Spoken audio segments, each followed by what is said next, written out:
আসসালামু আলাইকুম। সাথী কিচেনে আবারও হাজির হয়ে গেলাম ঝটপট একটা নাস্তা রেসিপি নিয়ে, যেটা আপনারা বাসায় হঠাৎ মেহমান আসলে তৈরি করে নিতে পারবেন। আমার আজকের রেসিপি মালাই ড্যানিশ। এটা বানাতে যেমন খুবই কম সময় লাগে, খেতেও কিন্তু খুবই সুস্বাদু হয়। আশা করছি রেসিপিটা আপনাদের কাছে ভালো লাগবে। তো দেরি না করে চলুন দেখে নেওয়া যাক আমার আজকের রেসিপি। প্রথমে আমি এখানে নিয়েছি একটা ড্যানিশ। এই ড্যানিশটা আপনারা বাজার থেকে 20 টাকা দামে কিনে নিতে পারবেন। এবার চুলায় একটা প্যান বসিয়ে দিয়ে দিচ্ছি আধা কেজি লিকুইড গরুর দুধ, দিয়ে দিচ্ছি হাফ কাপ চিনি,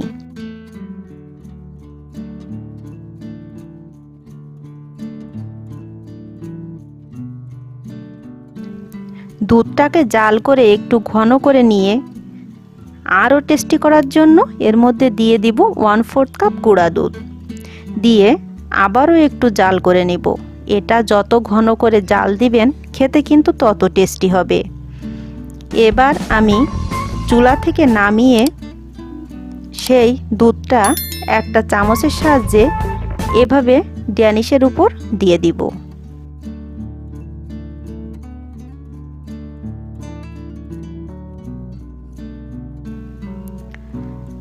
এবার আমি এর উপর দিয়ে কিছু বাদাম কুচি, কিশমিশ, দেখা সৌন্দর্যের জন্য কিছু চেরি কুচি দিয়ে দিব। এভাবে 10 মিনিট রাখলেই কিন্তু আমাদের মালাই ড্যানিশ রেডি। আপনারা যদি এই রেসিপিটা কখনো ট্রাই না করেন, তাহলে আমার রেসিপি দেখে একবার ট্রাই করতে পারেন। কথা দিচ্ছি নিরাশ হবেন না।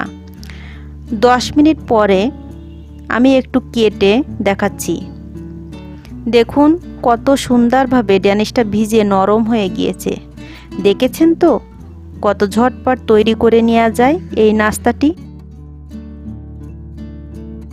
আমার রেসিপি যদি আপনাদের ভালো লেগে থাকে তাহলে প্লিজ চ্যানেলটিতে একটা লাইক দিবেন। আর আপনি যদি আমার চ্যানেলে নতুন হয়ে থাকেন তাহলে চ্যানেলটি সাবস্ক্রাইব করবেন। চাইলে সুন্দর একটা কমেন্টও করতে পারেন। আর আপনি যদি ফেসবুক থেকে আমার রেসিপিটি দেখে থাকেন তাহলে একটা ফলো দিয়ে রাখবেন। আর আপনি যদি অলরেডি সে কাজটি করে থাকেন তাহলে আপনাকে অসংখ্য ধন্যবাদ। সবাই ভালো থাকবেন। আল্লাহ হাফেজ। আসসালামু আলাইকুম।